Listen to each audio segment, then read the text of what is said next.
दोस्तों नमस्कार, मैं अखिलेश गुरु आपका स्वागत करता हूं। दोस्तों, प्रतिभा नमन के चौथे एपिसोड में आज हमारे साथ हैं श्री अशोक खोरे जी और उनके सुपुत्र श्री प्रेम नारायण खोरे जी। दोस्तों, अशोक खोरे जी जिनवान्या तहसील सिराली जिला हरदा के निवासी हैं। 1996 से जैविक खेती कर रहे हैं। मध्य प्रदेश के पहले ऐसे किसान हैं जिन्होंने जैविक खेती की शुरुआत की। आपके जैविक उत्पाद संपूर्ण भारत में भेजे जाते हैं, लोग उपयोग करते हैं और संपूर्ण भारत ही नहीं, आपके प्रोडक्ट अल्बर्ट एग्रो नामक कंपनी के माध्यम से दुबई में भी एक्सपोर्ट हुए हैं। आपने एक गौशाला का निर्माण किया है स्वयं, जिसमें 25 से 30 गायें आज भी हैं और आप कृषि क्षेत्र के कई पुरस्कारों से सम्मानित हो चुके हैं। और प्रेम नारायण जी भी पिछले 15 सालों से अपने पिताश्री का हाथ बटा रहे हैं जैविक खेती के माध्यम से। तो आप दोनों का स्वागत करता हूं मैं। और सबसे पहले अशोक जी, आपसे जानना चाहूँगा आपकी पारिवारिक पृष्ठभूमि के बारे में। मैं अशोक खोरे, ग्राम पोस्ट जिनवान्या जी, तहसील सिराली जिला हरदा मध्य प्रदेश का किसान हूँ जी। और हम पारंपरिक रूप से ही हमारे पूर्वजों के साथ ही खेती के व्यवसाय में जी, निरंतर गौ संवर्धन के साथ साथ कृषि कार्य भी करते आ रहे हैं। अरे वाह, बहुत बढ़िया। कृषि कार्य में भी गौ आधारित हो, जी। गाय की महिमा का वर्णन हो जी और प्राकृतिक जी चीज़ों का महत्व हो, इस विषय को लेकर शुरू से ही मेरे मन में जी, चिंतन रहता था। हाँ, और गाय के साथ कृषि के साथ मानव स्वास्थ्य, प्रकृति, पर्यावरण, जल संरक्षण संवर्धन जी भूमि संरक्षण संवर्धन जी मानव स्वास्थ्य जी और आध्यात्मिक मूल्यों का उन्नयन होना, जी। इन सभी विषयों को लेकर एक विधा के ऊपर मैंने काम करने का सोचा। जी प्राकृतिक खेती तो हमारे पूर्वज पहले हजारों साल से करते आ रहे हैं जी और कभी भी मृदा जी। अनुपजाऊ नहीं हुई। जी मृदा के अंदर जो पहले परंपरागत खेती थी उसमें अंतर्वर्ती फसलें जी और एक फसली खेती, 12 महीना खेती की तैयारी करना जी और पड़त भूमि छोड़ना, गोचर भूमि छोड़ना, ये जी। सब परंपराएं पहले से ही मिश्रित खेती की चली आ रही थी। जी उसी के आधार पर सजीव खेती होती रही थी। जी पर आज के जो पशुपालन में आज की जो आवश्यकताएं हैं, इन सबको ध्यान में रखते हुए जी आदमी की आर्थिक उन्नति हो जी। और उसी क्षेत्र से अधिक बढ़ती हुई जनसंख्या के आधार पर अनाज और पूर्ण पौष्टिक अनाज, जी। न्यूट्रिशन वैल्यू इसकी संपूर्ण हो जी और सभी प्रकार से स्वास्थ्यकर हो, हाँ हाँ इसी चयन को आगे बढ़ाते हुए जी खाद, गो आधारित व्यवस्था का खाद बनाकर हरी खाद के माध्यम से, जीवांश खाद के माध्यम से जी और अंतर्वर्ती फसलों के माध्यम से इस विधा में जो प्रयोग किए हैं, जी जो पुराने प्रयोगों के अनुभव रहे हैं हाँ। पूर्वजों के, जी उन सबको समावेश करके आज की इस नई भौतिक रासायनिक खेती के अंदर जी। उन सबका समावेश किया है। जी और आज भी निरंतर 25-30 वर्षों से हम लगातार इस विधा को बढ़ाते आ रहे हैं। बहुत बढ़िया। आपको ये जैविक खेती की प्रेरणा कहाँ से मिली?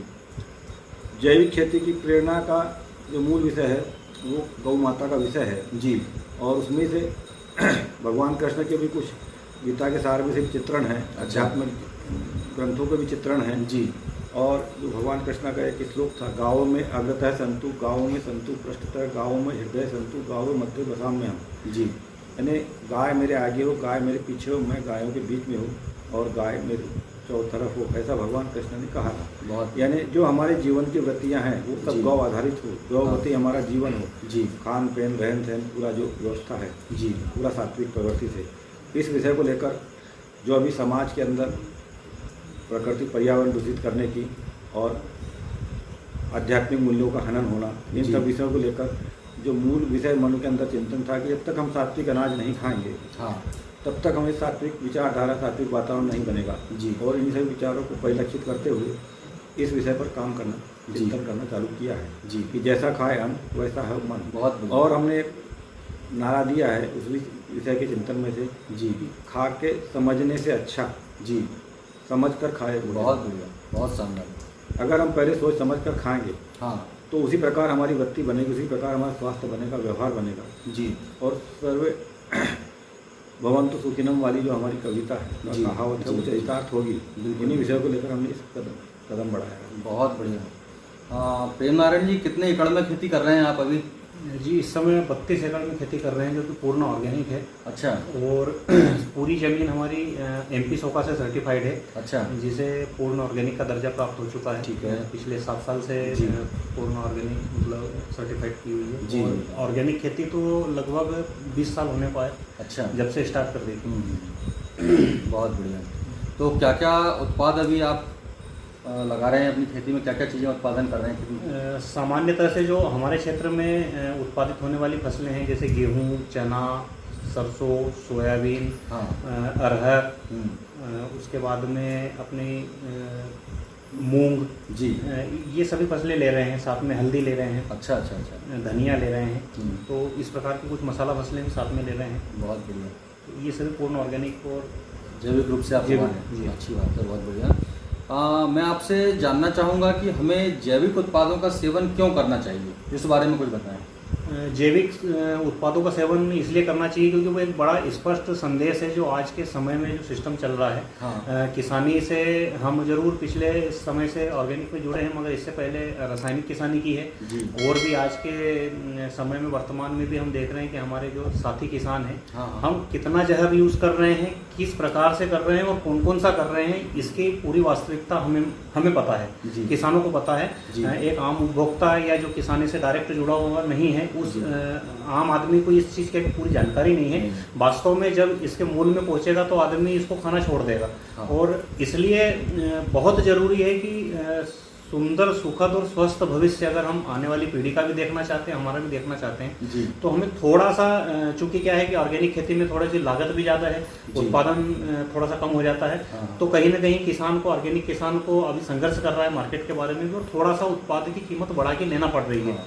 तो आम उपभोक्ताओं से मेरा तो एक ही निवेदन है कि थोड़ा सा आप कीमत को न देखते हुए स्वास्थ्य को देखें, आने वाले अपने सुंदर सुखद भविष्य को देखें, स्वस्थ भविष्य को देखें।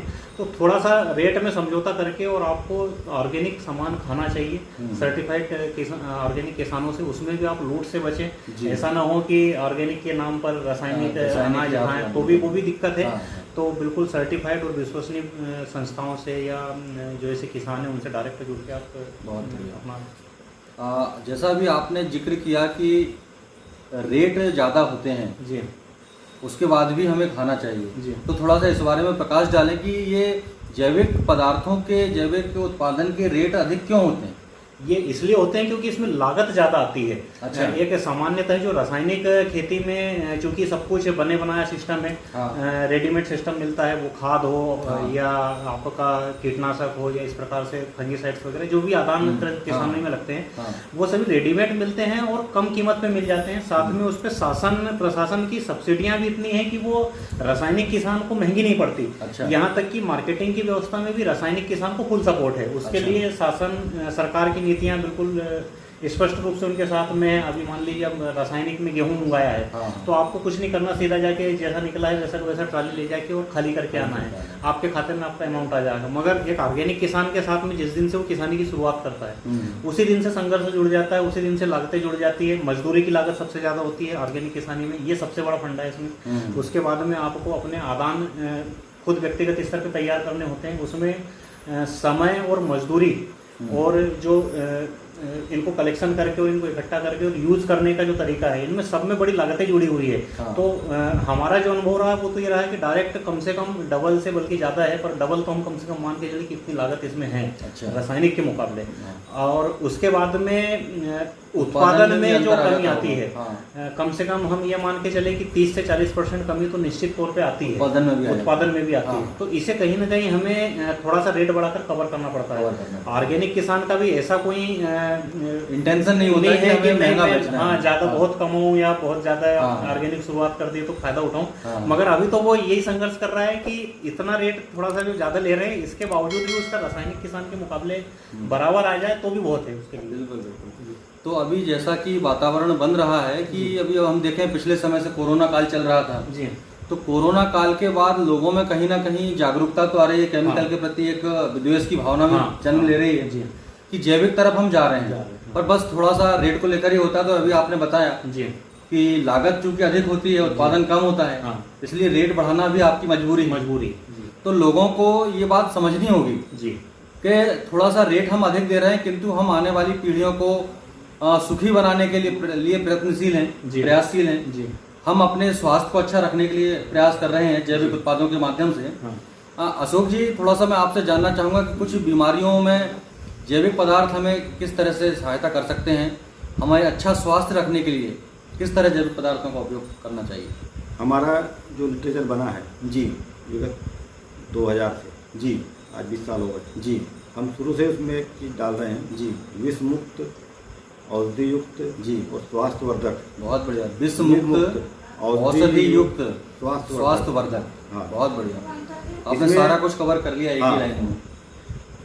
अब इसके सबके विषय अलग अलग रखें तो बहुत लंबी बात है। जी विष मुक्त यानी किसी भी प्रकार के रासायनिक केमिकलों का, फर्टिलाइजरों का इसमें उपयोग नहीं होता। जी तो सामान्य तौर पर कोई भी व्यक्ति जैविक खेती करता है या प्राकृतिक खेती पहले होती थी, जी। वो ठीक इसी प्रकार की होती थी जी कि उसमें विष मुक्त होती थी। जी। ये औषधि युक्त है। जी। औषधि युक्त इसलिए है कि इसमें गोबर, गोमूत्र, नीम और वनस्पति कई प्रकार की, गाय का दूध, मही, इन सब चीज़ों का उस पर बार बार स्प्रे होता रहता है, जी। जिससे कीट नियंत्रण क्षमता उसकी बढ़ती रहती है। ठीक है। और हमारे स्वास्थ्य की इम्यूनिटी बढ़ाने के लिए, रोग रोधी क्षमता बढ़ाने के लिए जी। इसमें गोबर, गोमूत्र हमको बीज उपचार से लेके फसल के पोषण पर पकने तक की जो पूरी व्यवस्था है, जी। इस चक्र में पूरा वो चैन चलती रहती है। जी यानी फसल में संपूर्ण रूप से न्यूट्रिशन वैल्यू पूरी उसकी बढ़ जाती है। जी यानी वो स्वास्थ्यवर्धक भी हो जाता है जी। और औषधि युक्त भी हो जाता है। ये गोमूत्र आप नहीं चाहते तो भी गोमूत्र का सेवन आपके शरीर में अपने आप स्वतः चले बहुत जाता है। बढ़िया। गिरोय आप नहीं चाहते हो चले जाती है, नीम आप नहीं चाहते पर आपके साथ चली जाती है। जी। भोजन में समायोजित हो जाती है, फल सब्जी जी। में समायोजित हो जाती है। जी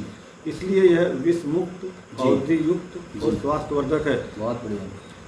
यानी न्यूट्रिशन वैल्यू भी आप देखोगे तो जी। सामान्य जो बहुत अच्छी चीज़ दिखने वाली है, अच्छी चमक दमक वाली अनाज ऊपर सब्जी दिखने वाली है, जी। इससे कई गुना ज़्यादा इसमें न्यूट्रिशन वैल्यू है। जी। ये सब लेब रेट के आधार पर, रिपोर्ट के आधार पर पूरे सब है। जी। और एक्सपोर्ट क्वालिटी का अनाज इसमें हम तैयार करते जी। हैं। और जो भी इस प्रकार की खेती करता है, गौ आधारित खेती करता है, जी। वो निश्चित ही अपने परिवार के बारे में, स्वयं के बारे में, प्रकृति के बारे में और समाज के बारे में और राष्ट्र के बारे में सोचता है। जी तभी वो सभी काम कर पाता जी। है। अन्यथा इसकी मेहनत जी और इसकी जो दिनचर्या, जीवनचर्या हाँ। है, इस विषय को देख के कई लोग इसमें आए और कई लोग साल 2 साल के अंदर सब दूर हट गए जी। काम करने की जो व्यवस्थाएं देख करके। जी। तो हमको धर्म को बचाना है, गाय को बचाना है, प्रकृति को बचाना है, पर्यावरण को बचाना है, जी। तो हमको सब करना पड़ेगा। जी और इसके जैविक खेती को तो कई लाभ है। जल संरक्षण भी होता है, भूमि का संरक्षण, संवर्धन भी होता है जी और वनस्पति का, हवा का, सब चीज़ों में फायदा ही फायदा है। इसकी जो जैविक खेती की चैन है, जी। जो चैन पूरी घूमती है सुबह से शाम तक, जी। तो इसमें सब फायदे ही फायदे जी। हैं। और रासायनिक खेती में सब चीज़ों के नुकसान, एक दूसरे को नुकसान पहुंचा के अपना लाभ लेना, जी तो जो चैन चलती है उसमें पूरी, और इसकी चैन में पूरे एक दूसरे को फायदा देकर फायदे से फायदा, फायदे से फायदा, फायदे से फायदा जोड़ते रहे। जी। पूरी चैन का अंदर इसमें स्तंभ है। बहुत बढ़िया। थोड़ा सा मुझे गौशाला के बारे में और बताएं अशोक जी। ये गौशाला की जो व्यवस्था है, जी ये स्वपोषित व्यवस्था है जी। और ये हमको करना है। जी इसमें लाभ हानि का विषय नहीं है। जी गौ माता की सेवा करना है, हाँ हाँ क्योंकि गायों के बीच में हमको रहना है जी और गायों के साथ हमारा पोषण हो। हम्म। हमारे साथ गाय का पोषण हो, हमारे विषय में कतई नहीं है। जी गायों के साथ हमारा पोषण हो, हम गर्भ माता के प्रक्षेत्र में रहें, जी। गौ माता के सानिध्य में रहें जी। और हम जीवन जिए। क्योंकि गाय बिना गति नहीं और वेद बिना मति नहीं। मनुष्य जीवन की जो गति है, विधियाँ जी। हैं, वो बिना गाय के संभव नहीं जी। है अंत तक हमारी हिंदू जी। संस्कृति में जी। और आयुर्वेद में ऐसी मान्यताएँ हैं। जी और वेद पुराण के ज्ञान के बिना हमारी मति जो शुद्ध होती है वो शुद्ध नहीं होती। जी तो कहीं भी किसी भी क्षेत्र में हमको काम करना है जी तो गाय एक ऐसा शब्द, पर्याप्त शब्द है जी। कि वो पूरा आभा मंडल ऐसा बना हुआ है उसके अंदर कि सभी जी। चीज़ें उसके अंदर समाहित होती हाँ है। जी। उसके बाद कुछ सोचने को शेष रह नहीं जाता। जी ऐसा इसका विषय है और ये बहुत लंबे विषय हैं। जी जी बहुत बढ़िया अशोक जी, प्रेम नारायण जी, बहुत अच्छी जानकारियाँ आपने हमें दी। हमारी शुभकामनाएं आपके साथ हैं, हमारी सद्भावनाएं आपके साथ हैं कि आप अपने प्रयास में सफल हों, लोग अधिक से अधिक जैविक उत्पादनों का उपयोग करें, ऐसी हमारी शुभकामनाएं हैं। बहुत बहुत धन्यवाद। दोस्तों, आज के वीडियो में आपको सबसे अच्छा क्या लगा मुझे कमेंट करके बताइएगा। वीडियो को लाइक करें, शेयर करें, चैनल को सब्सक्राइब कर घंटी की बटन दबाएं, ऑल के ऑप्शन को भी क्लिक करें ताकि इसी तरह के अच्छे अच्छे वीडियोज़ आपको नियमित रूप से मिल सकें। बहुत बहुत धन्यवाद।